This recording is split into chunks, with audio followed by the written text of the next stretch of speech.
बाळासाहेबांच्या तमाम शिवसैनिकांना तुमच्या ह्या अनिश गाढवेचा, बाळासाहेबांच्या लहानशा शिवसैनिकाचा आणि शिवसेनेच्या प्रवक्त्याचा मानाचा जय महाराष्ट्र।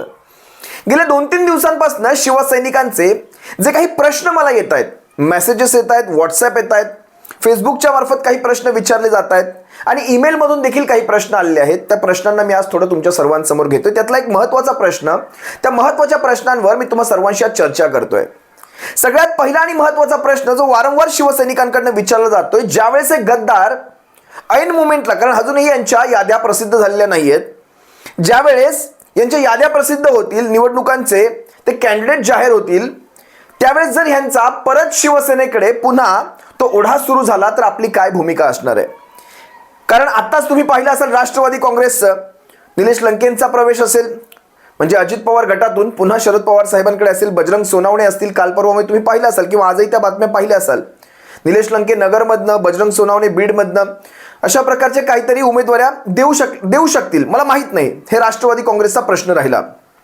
पण ज्या घटना राष्ट्रवादी काँग्रेस पक्षात घडत आहेत, ज्यावेळेस अजित पवारांकडे जाऊन पुन्हा ही मंडळी परत आपल्या मूळ पक्षामध्ये येत आहेत आणि त्यांचं स्वागतही केलं जात आहे, बरं स्वागतच नाही तर त्यांना पुन्हा उमेदवाऱ्या देखील दिल्या जात आहेत।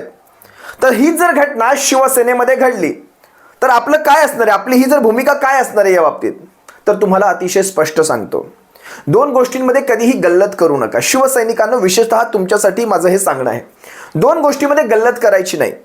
राष्ट्रवादी काँग्रेस पक्ष आणि शिवसेना यांच्यामध्ये जमीन आसमानाचा फरक आहे, जमीन आसमानाचा फरक आहे।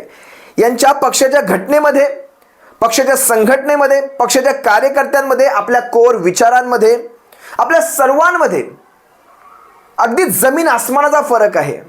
आपण काही विशिष्ट तत्वांना घेऊन एकत्र आलो आहोत, एक कॉमन प्रोग्राम घेऊन एकत्र आलो होतो, काँग्रेस असेल, राष्ट्रवादी काँग्रेस असेल, शिवसेना असेल, विशिष्ट गोष्टींसाठी एकत्र आलेली आहे।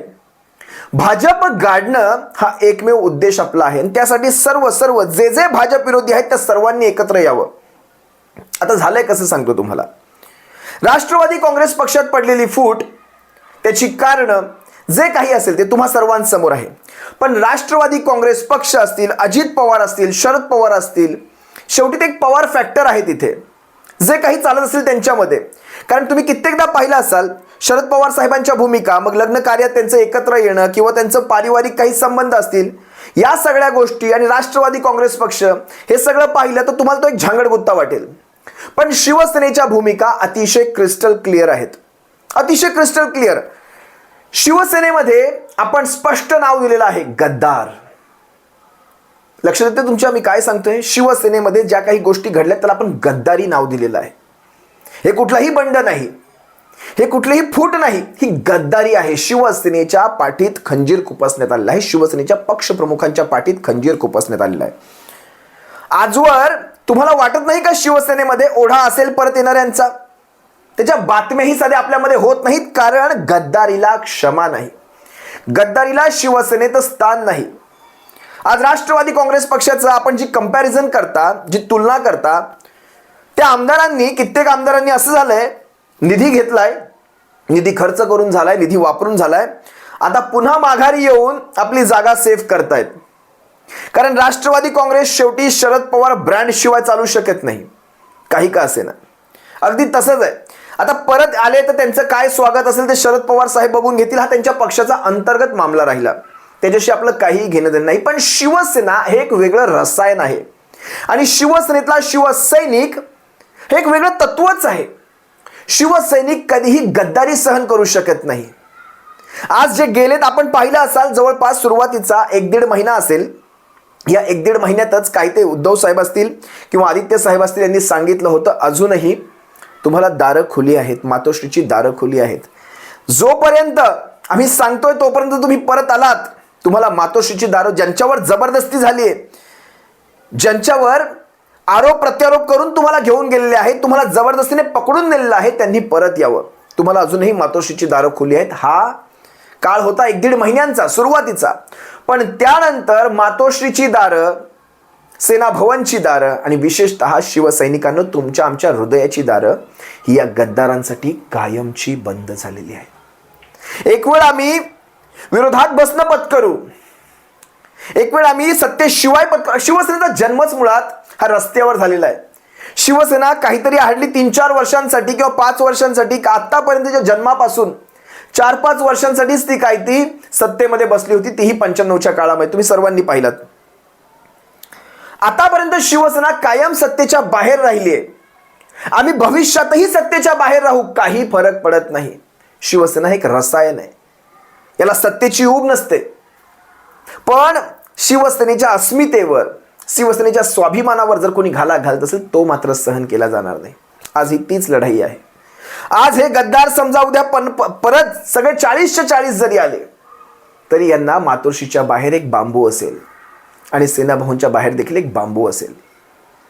ज्यांनी आमच्या पक्षप्रमुखांना, ज्यांनी आमच्या शिवसेना या मायरूपी पक्षाला, आमच्या आईरूपी पक्षाला हे असले घाणेरडे दिवस दाखवले, इतक्या खालच्या थराचे आरोप प्रत्यारोप, अगदी मातोश्रीच्या किचनपर्यंत जाऊन आरोप करणाऱ्यांना तुम्ही मला सांगा शिवसैनिकांना, आपण सहन करणार का? तर अजिबात नाही. अरे नवीन नवीन शिवसैनिक घडवू, तुमच्या माझ्यासारखे शिवसैनिक आपण त्यांना घडवू, त्यांना मोठं करू, त्यांना शिवसेनेसाठी तयार करू. ते गाणं आहे ना हिंदीमध्ये, कट गए सर हमारे तो कुछ गम नहीं, सर हिमालय का हमने न झुकने दिया. म्हणजे हा एक लढा आहे, हा शिवसेनेचा एक लढा आहे. यात तुम्हाला बलिदान देत देत पुढे जायचंय, पण ह्या शिवसेनेला आपण झुकू देणार नाही. ही महाराष्ट्राची अस्मिता आहे.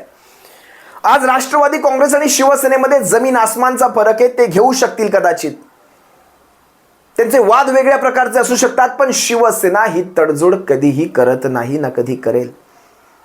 शिवसेना असल्या तडजोडी करत नाही. लहान लहान कार्यकर्ते असतील, यानं त्या प्रकारे त्यांना जर घेऊन गेले असतील तर लहान लहान कार्यकर्त्यांचा हा विषय वेगळा असतो.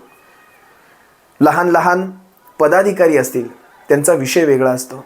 पण हे जे वरचे टघे आहेत ना, हे अव्वल दर्जाचे टघे, ह्या टघ्यांसाठी शिवसैनिकाच्या मनाची कवाडं केव्हाच बंद झाली, केव्हाच बंद झाली. आणि या कवाडांना तुमच्यासाठी आजन्म, शिवसेनेच्या आजन्म पिढ्या, साऱ्याच्या साऱ्या पिढ्या कधीही तुमच्यासाठी, तुमच्या पुढच्या साहीच्या सगळ्या पिढ्यांसकट आम्ही ती दारं केव्हाच बंद केली. आणि ह्या सर्वांनी आपल्या भविष्यातल्या पिढ्यांचं नुकसान केलेलं आहे. आज हा मुकुट आहे जो तुमच्या डोक्यामध्ये, जो 1.5-2 महिने राहील अजून, त्यानंतर मात्र हा मुकुट तुमच्या डोक्यातून उतरेल आणि त्यानंतर नागवं असल्याची फिलिंग तुमच्या मनात येईल, ती भावना मनात येईल, ते नागवे फिराल तुम्ही. त्यावेळेस काय, आपल्या घराला तुम्ही काडी लावलेलीच आहात. दुसऱ्याची ती थंडी घालवण्यासाठी तुम्ही स्वतःच्या घराला काडी लावलेली आहेत, हे विसरू नका. परतायला घर ठेवलेलं नाही आहे. शिवसेनेमध्ये गद्दारांना आणि गद्दारांच्या गद्दारीला आता स्थान नाही, कधीही नाही. आता शिवसेना ह्या सगळ्यांच्या फार पुढे निघून गेलेली आहे. तुम्ही पाहताय शिवसेनेचे पक्षप्रमुख असतील, युवासेना प्रमुख आदित्यजी ठाकरे साहेब असतील, शिवसेनेचे नेते असतील, तुमच्या माझ्यासारखे लाखो करोडो कार्यकर्ते असतील. आपण शिवसेनेला ती उभारी देण्यासाठी जो काही उभ्या महाराष्ट्रात जे रान पेटवतोय, आता ते वरच्या थराला गेलेलं आहे. आता पुन्हा ह्या गद्दारांचा विचार नाही, सडकून काढायचे, सडकून. लक्षात घ्या शिवसैनिकांनो, सडकून काढायचे. आता परतायचं नाही, आता पुन्हा त्याच दरवाजांवर परतायचं नाही, पुन्हा त्याच गोष्टींचा विचार करायचा नाही. आता संपला तो काळ, संपला. 2022 मध्ये ज्यावेळेस हे गद्दार सुरत, गुवाहाटी, वया गोवा, मुंबई हा जो त्यांनी प्रवास केलाय ना, शिवसेनेला कोर्टात खेचायचा हा जो प्रकार केलाय, शिवसेनेचं नाव चिन्ह काढायचा प्रकार केलाय, शिवसेनेचं धनुष्य गोठवायचा प्रकार केला, हा शिवसैनिकाच्या जिव्हारी लागलाय. काल परवापर्यंतचा वायकरांचा प्रवेश आणि त्या अगोदर ऋतुजाताई लटकेंना दिला गेलेला त्रास तुम्हाला आठवतंय ना? ऋतुजाताई लटके, ज्या आपल्या रमेश लटकेंच्या सौभाग्यवती, जे आपले दिवंगत आमदार, त्यांच्या निवडणुकीमध्ये केवढा तो प्रकार केला, त्यांना यानं त्या प्रकारे बेजार करण्याचा, हे सगळं आपण कधी विसरणार नाहीये.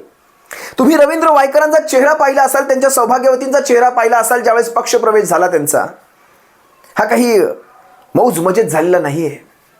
इतक्या खालच्या थराला जाऊन अगदी परिवारांना सुद्धा सोडलं गेलेलं नाही. आणि हे सगळं कशासाठी? भाजप मजबूत करण्यासाठी.